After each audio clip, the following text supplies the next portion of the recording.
प्रदेश के ललितपुर जिले में बेतवा नदी के किनारे घना जंगल और उस सन्नाटे के बीच अचानक सामने आता है पत्थरों का एक ऐसा विशालकाय ढांचा जो आज से 1500 साल पहले बना था। यह भारत का वो पहला मंदिर है जिसने आसमान छूने की कोशिश की थी, यानी कि यहीं से मंदिर के ऊपर शिखर बनाने की परंपरा की शुरुआत हुई थी। सदियों तक गुमनाम रहा ये मंदिर आज भी शोधकर्ताओं के लिए पहेली है, चाहे वह इसके दशावतार नाम का रहस्य हो या इसके चबूतरे पर अंकित वो अनकही कहानियां जो रामायण और महाभारत के सबसे प्राचीन लिखित प्रमाणों में से एक है। नमस्कार, मैं हूं आपके साथ पूजा शर्मा और आप देखना शुरू कर चुके हैं राष्ट्र टीवी। देवगढ़ का दशावतार मंदिर, जिसे स्थानीय रूप से सागर मढ़ के नाम से भी जाना जाता है, गुप्त राजवंश के वैभव का जीता जागता प्रमाण ये मंदिर है। इसकी आधुनिक खोज का इतिहास किसी थ्रिलर फिल्म से कम नहीं। सन 1871 के आसपास कैप्टन चार्ल्स स्ट्रॉहन ने घने जंगल के बीच इस खंडर को देखा था। इसके बाद 1875 में ब्रिटिश पुरातत्ववेत्ता अलेक्जेंडर कनिंघम ने इस स्थल का दौरा किया और इसकी असाधारण वास्तुकला को देखकर इसे गुप्त मंदिर की संज्ञा दी।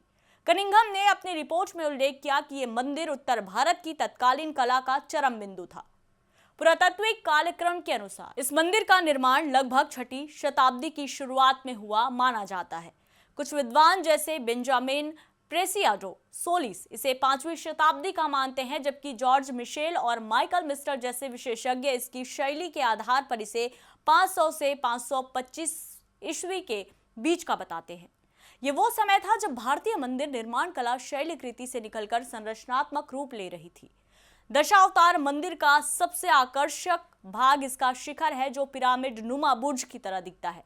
इसके पहले के गुप्तकालीन मंदिर जैसे कि सांची का मंदिर संख्या 17 या तिगवा का मंदिर चपटी छत वाले होते थे।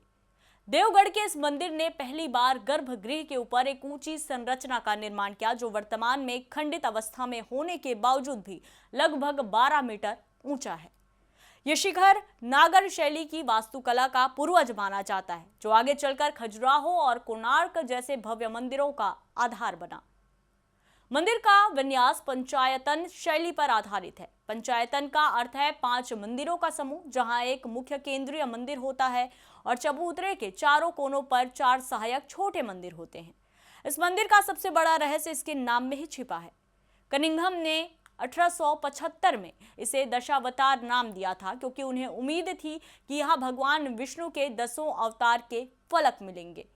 हालांकि मुख्य मंदिर की दीवारों पर केवल कुछ ही अवतार जैसे नरसिंह, वामन और रामकृष्ण के कुछ प्रसंग स्पष्ट रूप से मिलते हैं। सन 1918 में दया राम साहनी की खोजों ने एक नया मोड़ दिया इस मंदिर को।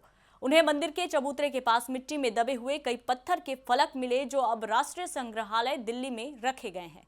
इन फलकों में रामायण के दृश्य जैसे शूर्पणखा का नाक कटना, राम लक्ष्मण का वनवास और कृष्ण लीला के दृश्य जैसे कृष्ण का जन्म, सक्टासुर वध अंकित है। इन प्रचुर मात्रा में मिले अवतारों के चित्रों के कारण ही विद्वानों ने अंततः कनिंघम के दिए गए दशावतार मंदिर नाम को स्वीकार कर लिया। देवगढ़ का दशावतार मंदिर भारतीय सभ्यता के उस दौर का प्रतिबिंब है जब कला और आध्यात्मिकता एक दूसरे के पूरक थे। यह मंदिर केवल एक ढांचा नहीं, बल्कि उत्तर भारतीय मंदिर वास्तुकला की प्रयोगशाला था, जहां पहली बार शिखर, पंचायतन शैली और विस्तृत कथा फलकों का समन्वय किया गया था।